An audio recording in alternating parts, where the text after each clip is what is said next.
Sa totoo lang mga boss, ayoko na talagang panoorin itong impeachment trial kasi pare-pareho naman ang ginagawa nila. Napanood ko na yan sa dalawang panahon on oportunidad na ginawa ninyo sa Committee on Justice noon at saka House of Representatives para siraan si VP Sara Duterte. Parehong paninira pa rin ang ginagawa nyo ngayon at parehong innuendo. Wala akong ganang manood kasi napanood ko na po yung sine na iyan. Kaya ko lang pinapanood ngayon kasi ini-interview nyo ako eh. Kaya kailangan kong pag-aralan para meron po akong isagot. Which ginawa ko naman, pinanood ko, pero just the same, na-disappoint pa rin po ako sa sobrang kulang at rine-recycle na ebidensya ng prosecution. Hindi sapat po. Sapat siguro na mag-prosecute, may prima facie case at best. Pero just the same, hindi sapat para ma-meet yung proof required to declare the guilt ng isang impeachable officer. Tandaan ulit natin yung nakalagay sa konstitusyon, high crimes, plunder, graft, and corruption. Kailangan po mabibigat na krimen at mabibigat na partisipasyon. Wala po kayong ipinakita. Intindihin po ninyo, head of agency, isang pinakamataas na tao po yan, katulad po yan ni BBM. Parang sinasabi nyo na rin po na si BBM dapat ay ma-impeach dahil merong nakabinbin ngayon na appeal dun sa Commission on Audit na $500 million na notice of disallowance rin sa office of the President. Attorney, ano bang mahalaga doon sa pagpresenta at pahayag po ng witness? Hinihintay ko pa rin hanggang ngayon yung connection kay VP Sara Duterte. Isang question lang po ang tinanong ni Prosecutor Lorna Kapunan kanina na idinadawit na gusto niyang with the purpose na idawit si VP Sara Duterte. Ang tanong po ay, may pagkakasala po ba dito si VP Sara Duterte? Ang sabi ng witness, oo. Ano po ang iyong basehan? Dahil po nag-approve siya ng mga plano at ng mga dokumento ng mga report na isinapit sa kanya. Pero yun po ba ang sinasabi ng batas? Misrepresentation po ang sinabi ng witness na porket ikaw ay nag-approve ng mga plano at pumirma ng mga general reports ay sangkot ka na. Ikaw na ang liable. Hindi po. Ang sabi po ng Section 103 ng PD 1445, ang person responsible ang person na responsible doon sa mga nawawalang pera ay yung taong directly na may hawak, directly responsible, directly accountable doon sa salapi. At nakalagay din po sa parehong batas at nakalagay na rin sa circular ng COA na ang accountable officer ay yung tao na naghahawak ng pera or permitted na humawak ng pera. Yun po ang malinaw na sinasabi ng batas. Bakit nila ipinipilit na yung head of agency ang may kasalanan? Wala namang ganun na definition yung circular at wala ring definition yung PD 1445 or any law for that matter. At kung titingnan natin, meron na pong nakatalaga na special disbursing officer. Hindi mo po pwedeng sabihin na sabay na accountable officer, yung special disbursing officer at saka yung head of agency. Kasi po nakalagay doon sa circular ng COA, head of agency or special disbursing officer. Kung meron na pong special disbursing officer, hindi na po pwedeng yung head of agency pa yun. Yun po yung special disbursing officer. Yung interpretation po na ito ay mas consistent po sa Section 104 ng PD 1445. Dahil po ang liability lang ng head of agency kapag merong ibang tao na accountable officer ay to exercise diligence of a good father of a family. So in other words, dapat magpakita ng ebidensya itong COA auditor na hindi nag-exercise ng required diligence si VP Sara Duterte. Sa ganong area, hindi siya nag-testify, hindi niya ipinakita na nag-fail si VP Sara Duterte na mag-exercise ng due diligence. Sana nag-layout siya ng standard, anong mga checks ang dapat niyang gawin at ano yung mga nakaligtaan na checks na hindi niya ginawa, which gave way doon sa pagkakawala ng pera kung totoo mang nangyari yung bagay na yun. And paulit-ulit siyang bumabalik doon sa provision 8.3 ng circular na sinasabi na accountable officer daw si VP Sara Duterte, therefore may prima facie evidence na ninakaw niya yung pera. Madam, number one, hindi siya yung accountable officer, and secondly, yung prima facie na sinasabi mo is less than the more than substantial evidence required diyan sa impeachment trial. So kapag hindi ka nag-present ng other evidence pa, ay hindi mo talaga maidadawit si VP Sara Duterte. Dito tayo, Attorney Harold, sa pag-amin na mula sa AOM mula sa Audit Observation Memorandum, hindi na dumaan ang Notice of Suspension at diretso na sa Notice of Disallowance agad ang auditor po nito. Ito ba'y makatarungan po ba? Ito ba'y dumadaan sa due process? Kasi parang ang paliwanag nila, dahil meron lang pag-amin, nakitaan nila ng irregularity, illegal daw, hindi daw tama, improper, violation daw sa Joint Memorandum Circular ng COA at DBM, kaya diretso na sa Notice of Disallowance. Attorney.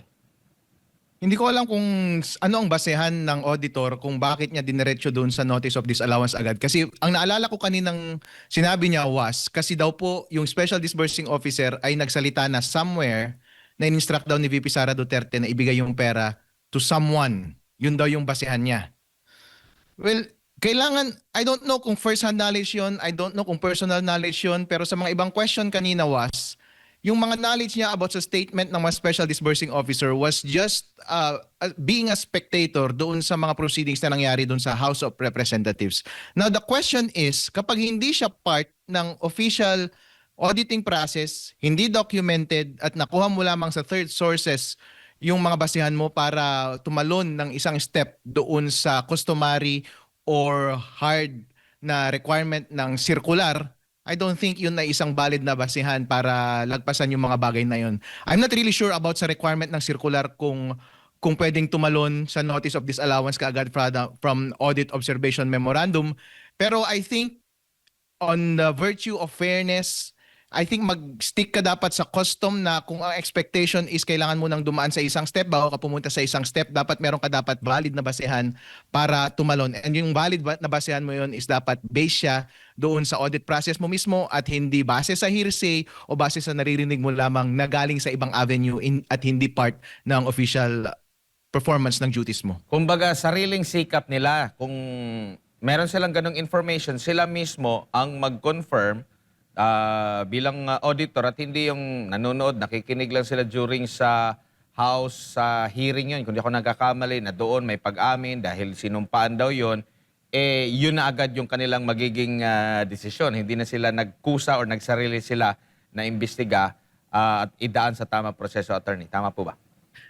Pwede po. Baka pwede nga ring afterthought lang din yun eh. Kaya nga po importante sa mga audit yung mga documentation. Kasi yung documentation po, yun yung basehan ng senior mo, ng manager mo, head of agency, ng firm ninyo, ng courts eventually, kung ginawa mo ng tama yung trabaho mo. Ngayon sinasabi niya lang siguro sa testimonya na yun ang basehan niya. Pero nung ginawa mo yung decision na yan, naka-document ba yan? Kasi po kapag ako yung korte, kung ako yung supervisor mo at hindi mo dinocument yan, iniisip ko nagpapalusot ko lang yan. Afterthought mo lang yan kaya ka tumalon.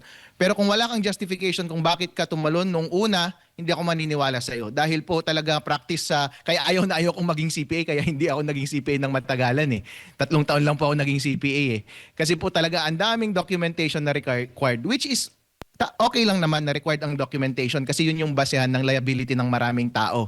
Pero po, kung wala ka talagang documentation na maayos habang ginagawa mo yung field duty mo, hindi ako talaga maniniwala sa'yo. Baka afterthought mo lang yan. At natanong din siya kasi yun nga, hindi nga siya nahingan ng paliwanag. Bakit ganun? Kung nangyari man yun na diniretso na lang ang pagbigay ng pondo, hindi siya nabigyan ng pagkakataon para magpaliwanag, diretso ng notice of disallowance.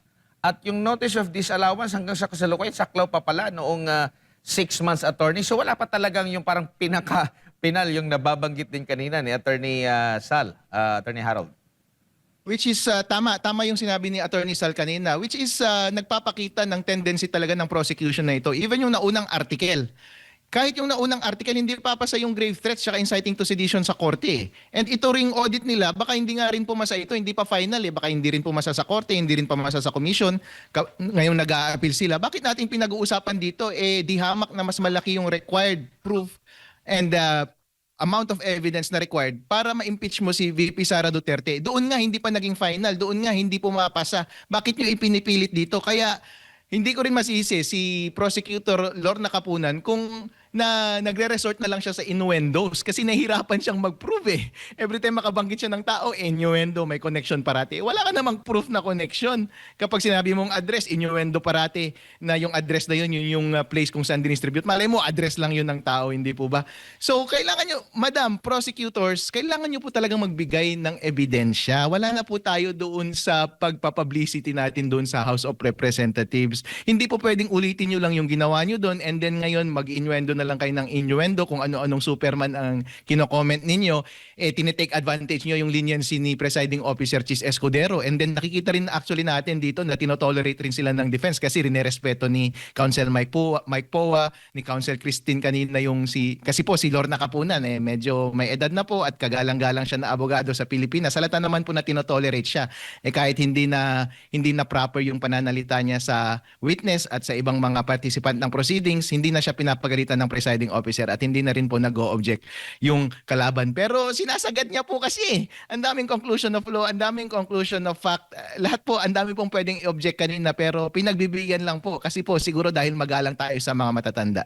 Opo, bago lang si Partner Jade, ang laging kinukot din kanina is ito nga 8.3 ng Joint Memorandum Circular, attorney, no? Kung saan kung failure na makapag-liquidate nga dito, tinuturing na prima facie evidence. Pero nakakote dito yung Antonio Martinez versus People of the Philippines and the Sandigan Bayan. May similarity ba o malayo dito po sa kaso ni Vice President Sara Duterte, itong kaso po ni Martinez po, which is parang nabigyan din ito ng punto last week ni Senator Chis Escudero, attorney? Malayo yung kaso na yan ng Martinez. Kung pag-aaralan mo yung Martinez na case, merong isang nag-acting mayor. Tapos nabigyan siya ng pera. Siya mismo yung humawak ng pera. Tapos kinasuhan siya ng malversation. Ninakaw niya daw yung pera. Ngayon po, nag-motion to quash siya sa court. Kasi po ang basis ng motion to quash is given yung mga allegations, as tama yun, hindi pa rin siya sufficient na mag-constitute ng crime. Ngayon po, doon sa nangyari doon sa acting mayor na yun, ang ginawa niya is, nag-demand yung treasurer na mag-liquidate. Pero hindi niya pinansin Binigyan ka ng pera, nag-demand yung yung treasurer na mag-liquidate, pero dinedma lang niya. So yun po ang sabi ng Supreme Court. Dinedma mo Kung hindi ka nag-liquidate, may prima facie case ka na ninakaw mo. Therefore, yung malversation, yung elements ay prima facie given. Therefore, yung motion to quash na ang threshold lang na required is yung prima facie ay hindi pwedeng pagbigyan kasi merong presumptive case laban sa'yo. Pero hindi yun nag-decide ng merits. Pero dinala nila dyan sa COA circular kasi precedent po siya para style po yan ng mga government agency para magkangipin yung kanilang mga circular para matakot yung mga kanilang ino-audit. Pero dapat po kapag i-apply yan ng mga auditor, dapat alam talaga nila yung origin na case. Kaya po ang wording dyan ay accountable officer, failure to liquidate, and prima facie.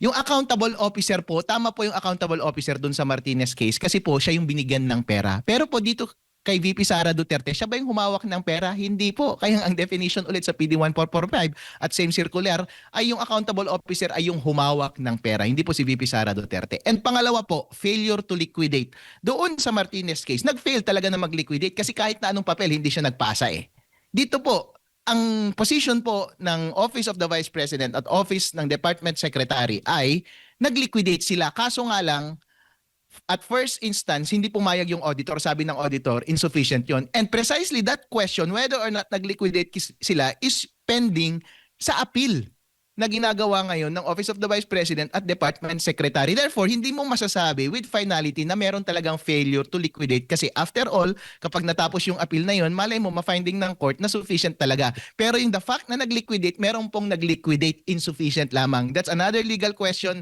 na I think nagkamali ulit ng interpretation yung witness ngayon at si Lawyer Wamil. And again, yung prima facie case ulit po. Yung prima facie case, pinaparati pong inuulit-ulit yan. Relevant po dun sa Martinez case kasi motion to quash yung authority ng prosecution na mag-prosecute.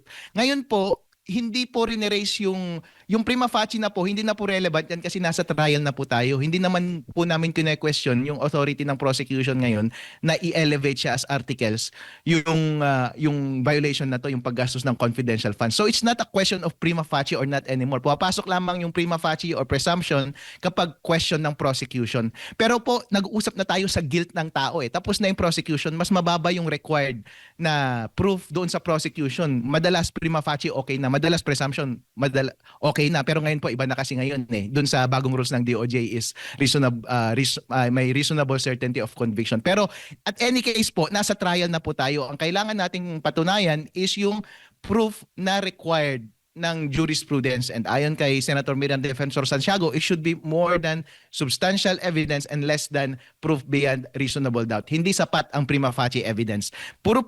Yun parati ang pinagre-relayan ni Attorney Wamil, yun parati ang pinagre-relayan ng witness na iyon. Ma'am, para madagdagan nyo po, para ma-elevate nyo yan sa substantial evidence and more than substantial evidence, magbigay pa po kayo ng positive evidence pa. Another positive piece of evidence na nagdadawit kay VP Sara Duterte na inutos niya at ninakaw niya yung pera. You're on the right direction noong sinabi ninyo na meron kayong narinig somewhere sa proceedings ng House of Representatives na nagsasabi na inutos daw, declaration ng Special Disbursing Officer na inutos daw ni VP Sara Duterte na ibigay yung pera to someone. You are on the right track, pero hindi pa po sapat yun. Kailangan nyo pa rin patunayan na inutos and then inutos na nakawin at nanakaw talaga. Yun po talaga ang kailangan yung establish. Wala po kayong in-establish na ngayon. And besides, yung pag-utos po na ibigay yung pera sa ibang tao, inherent po yan sa principal. Ang principal po natin yung head of agency. Nanggaling po sa kanyang authority na ibigay sa isang tao yung authority na humawak ng pera. Just the same, since sa kanya nag-spring yung authority na humawak ng pera yung isang disbursing officer, pwede ring manggaling sa kanya yung same authority na ilipat yung paghawak ng pera. So pwedeng gawin niya yun formally or not formally. Titignan natin sa testimonya soon ng mga hostile witnesses na kukunin nila na special disbursing officer. Pero mga witnesses, you're on the right direction kung tinuturo ninyo si VP Sara Duterte na siyang nag-utos pero hindi pa po sapat. Dapat may utos na nakawin talaga at merong proof na ninakaw talaga. Yan po ay wala ngayon. Kaya nagre-resort sa innuendos itong si Madam Prosecutor Lorna Kapunan na ini-spoiled naman at tinotolerate ng presiding officer at pati ng defense. Hindi na sila nag-object. Opo. Attorney, isang tanong lamang sa lahat po ng mga articles na natalakay na, ito bang Article 1 ay makukonsidera mong pinakamahina sa kaso laban kay Vice President Sara Duterte? I think mas mahina yung una kasi yung una po ay hindi base sa mga dokumento. Kapag testimonya lang po kasi at mga crimes lamang na mga mahinang bagay na yun, alright, pwede.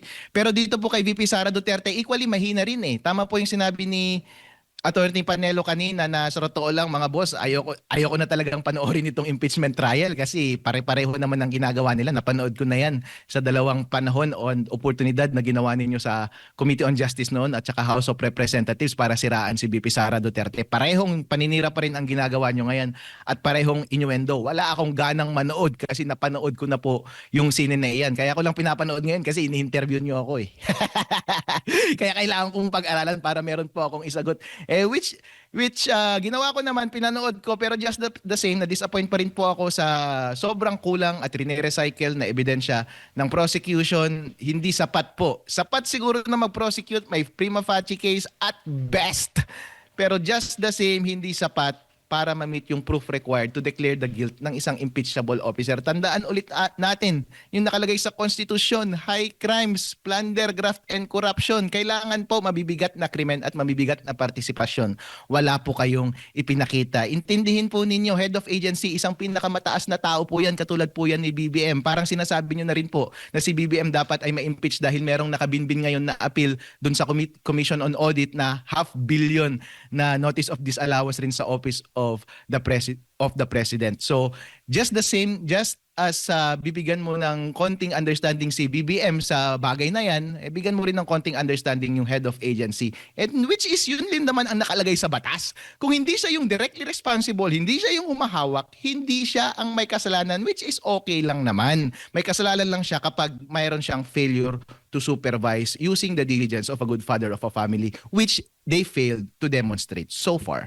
Opo, siguro bilang Panghuli Attorney, maraming mga nanonood ng mga ordinaryong tao. Ano na lang maipapayo nyo po sa kanila kasi medyo mahaba-haba pa ito. Papayuhan mo ba na wag nang manood kasi nga tapos na or paano nila iintindihin itong mga naririnig nila? Kasi nga sabi nyo nga may mga innuendo, kung ano-ano pang mga side, mga komento po, Attorney. Kayo po mga kababayan, kapag ayaw nyo pong maboring, wag na lang kayong manood ng impeachment trial. Pero kapag curious pa rin kayo po at gusto nyong malaman ang katotohanan, wala pong ibang source ng katotohanan kundi ang batas. Kailangan po ma-establish nila yung nexus between the irregular transactions and sa responsibility ni VP Sara Duterte. At yung batas po mismo ang nagseset ng responsibility, accountability of public officers, chapter 5 ng PD 1445. Ang accountable lang po na officer at responsible na tao ay yung tao na humawak ng pera, yung directly na humawak ng pera. At yan po ay na-establish natin na hindi si VP Sara Duterte. So kung ano-ano pa kaya kung ano-ano pa man pong mga suggestion and suggestion na ibinibigay ng prosecution at gusto nilang palabasin mga malisyosong mga pag-iimbento or kung ano-ano man. Kung minsan po, mabilis pong madala niyan kasi naturally mga chismoso tayong mga Pilipino Kung minsan huhusgahan natin ng masama. Kaso nga lang po, isipin natin na nasa isang formal na process tayo na required ang due process. Ang requirement po ng due process ay huwag tayong padalos-dalos sa paghusga ng tao. Dapat po ang paghusga natin ay base sa ebidensya at base sa batas. Kapag yan po ang aktibidad na i-undertake ninyo, madidisappoint po kayo sa ginagawa ng prosecution.